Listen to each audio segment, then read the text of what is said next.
So I watched The Nun today, and here are my thoughts on it. First of all, I'm reviewing this in preparation of the sequel that is out in theaters right now. Look out for a review on that this Sunday. And this movie is like 5 years old already, so it's gonna be a bit of a spoiler review. With that out of the way, I'm gonna go ahead and say that I enjoy horror movies. I always enjoy a little bit of a jump scare every now and then. For people who enjoy being scared, horror movies are pretty fun, albeit predictable most of the time.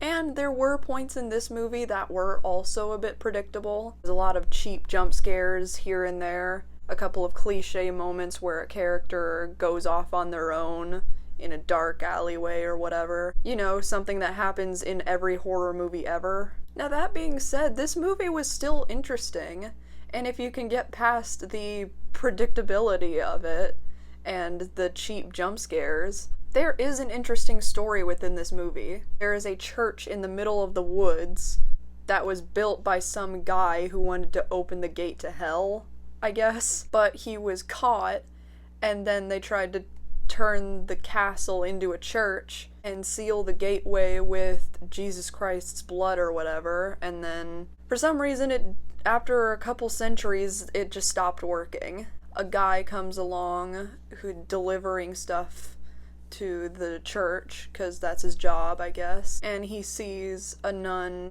hanging by her neck on a rope. So he contacts a priest, and then the priest goes further into that town that's near that church and grabs a nun from there, because apparently she has seen visions in her past or whatever. So they go there and they find the guy who found the nun and they try to search the place. The nun, whose name is Irene, technically isn't a nun yet because she hasn't taken her vows or whatever. I don't know anything about religion, so they're basically just going back to that church to see if it's still a holy ground. They quickly find out it is absolutely not that.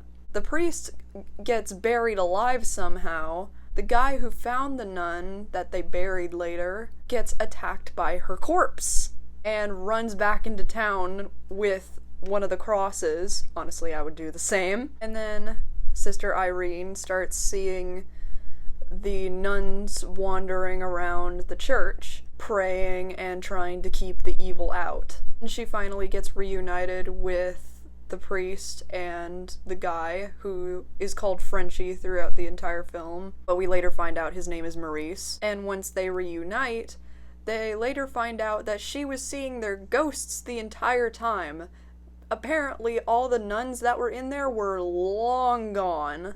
The demon that was haunting this place, who is a shapeshifter and disguises itself as a nun to blend in basically, is called Valak, and it is the evil that is haunting this whole place. So they have to find the relic that has Jesus' blood in it. There's a whole fight scene and whatever. The priest gets bit by a snake on his eye. There's a moment where Frenchie, I thought he died, but then he came back later and I was like, how did he not die? But I'll get to that in a minute. Basically, Irene has to break the relic open and pour all of the blood into the water so all the water can drain down into the open portal and suck Valak back in.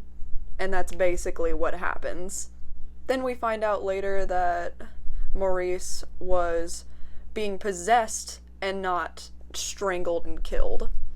And that's why he was still alive. Valak was not trying to kill him, it was trying to attach itself to him. And at both the beginning and end, you see parts of The Conjuring 2 and how it ties in. Because this movie actually ties in to the Conjuring series, specifically Conjuring 2, which was the first time this Valak character was ever shown. And this is technically a spin-off prequel of The Conjuring 2, I guess. And I have already seen all 3 Conjuring movies, so I found it really interesting that they tied it back in that way. Now, there were also some minor details throughout the film that I found really interesting. There was a scene where Irene was being contacted by the ghost of the nun that hung herself, and as Irene was walking towards her, the cross behind her started to slowly flip upside down. I thought that was a really neat detail. But there are some minor gripes I have with it as well. Aside from the cheap jump scares, the scene with the nuns with the blacked out faces chasing the other characters, their blacked out faces just looked weird to me. It looked like they had a big sensor bar over their face, and it didn't look like it was done well. So this movie is definitely flawed, but there are some really good qualities to it. As a fan of the Conjuring movies, I would personally give it a 5 out of 10. It was good, but it wasn't great.